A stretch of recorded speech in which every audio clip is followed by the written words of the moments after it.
Good morning, ladies and gentlemen. It's indeed a great honor to be addressing you this morning at this very important conference. Up front, I just need to congratulate and thank the Motsepe Foundation for the remarkable work that you do. We need what you do, more of it at mass across the country. So, just really well done and deep gratitude. I've been asked by the foundation to make a few remarks to you about my journey and some of the observations I've seen that I hope are helpful to you.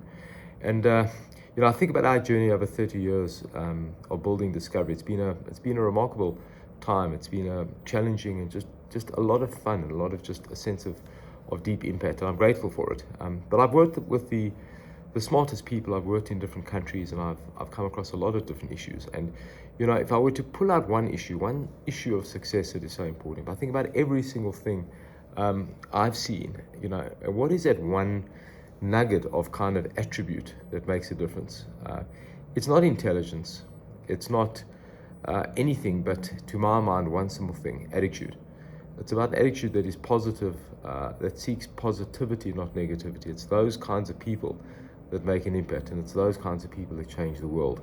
And I would really urge you, in everything you do, to work hard at seeking the positive out there. It's a fundamental issue. Now, up front, I need to say to you, this is not about being happy all the time. People have all kinds of challenges, and people have all kinds of difficulties and mental health issues and all.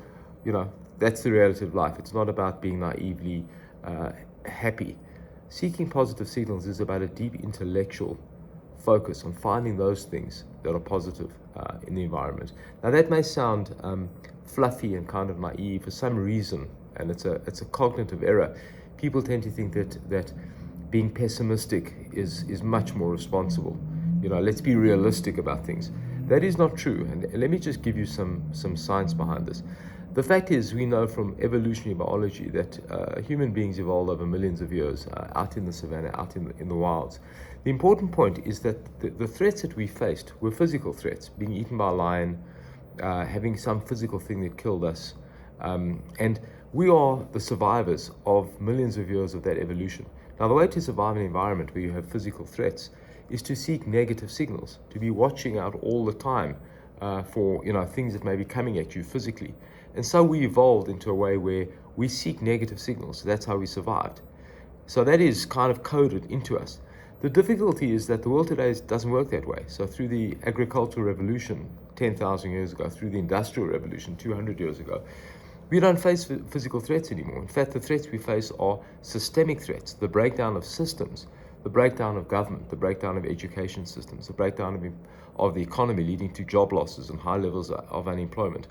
It's the breakdown of systems that threaten us. And the tragedy of our country today is poverty, is unemployment. We will fix that through systemic change.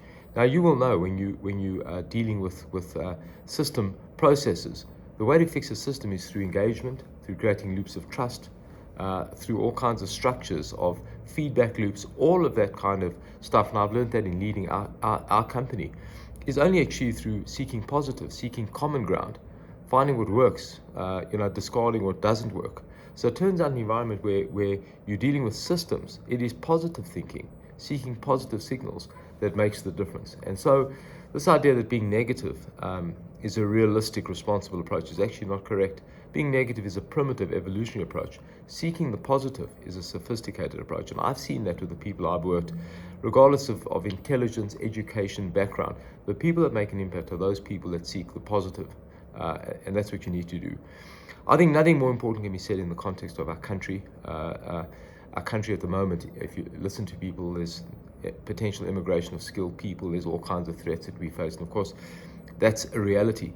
But if you seek the positive, I will tell you the country has remarkable positive attributes. I think we misunderstand the power and sophistication of our country. A few anecdotes. I think about the terrible war in the Ukraine, and the potential for the war in the Ukraine to really starve the world of food, and energy in Russia, etc.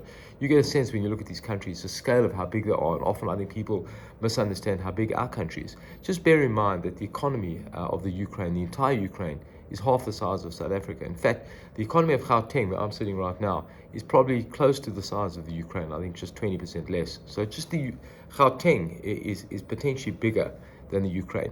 The Cape Town, South Africa flight route is amongst the 10th or 15th busiest in the world, despite the fact we sit in the southern hemisphere with a lot less people. It's remarkable. Over 80% of the entire continent's long-term pension fund assets sit in South Africa, nowhere else.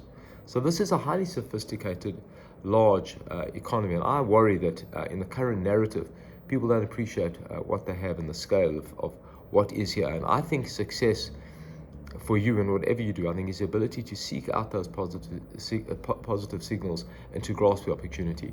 It's interesting in my journey. I think about discovery. We started in 1992. This was precisely at the time that Nelson Mandela brought the country from apartheid into democracy. You'll recall in 1994 was the first election, but 1992, when we started, was a particularly complex time. High levels of poor economic growth, high levels of unrest, all kinds of potential for civil war, high levels of immigration, not dissimilar to some of the fears today. And the truth is that I think just the luck in that of starting at that time taught me a lesson that when you see positivity where others see negativity, when you see opportunities where others are kind of fleeing, that's when great things happen. And I keep relearning the same lesson. It's in difficult times that you build. It's in difficult times that you make important decisions to get ahead. And so I really urge you not to be deterred by the current. I urge you to be focused on seeking positive signals. It doesn't mean you mustn't focus on the negative. You shouldn't be realistic about potential threats. But in your journey toward whatever you do of success, whether it's job success as a parent, impact to the country, helping an NGO, whatever it is that you choose to do, success, I think, is fundamentally about attitude and about the narrative around the attitude. And I think appreciating what we have, despite the terrible levels of poverty and unemployment, our responsibility is to fix, to build, to help people find jobs, to help build the economy. And that will only come from people like you applying themselves in a positive way that makes an impact. So I wish you just the greatest success in your journey. Apply yourselves. It's a wonderful world out there. The threats are there, but the opportunities are there in greater amounts. And once again, thank you to the Motsepe Foundation for inviting me to make a few remarks, and just again, deep gratitude for all that the foundation achieves.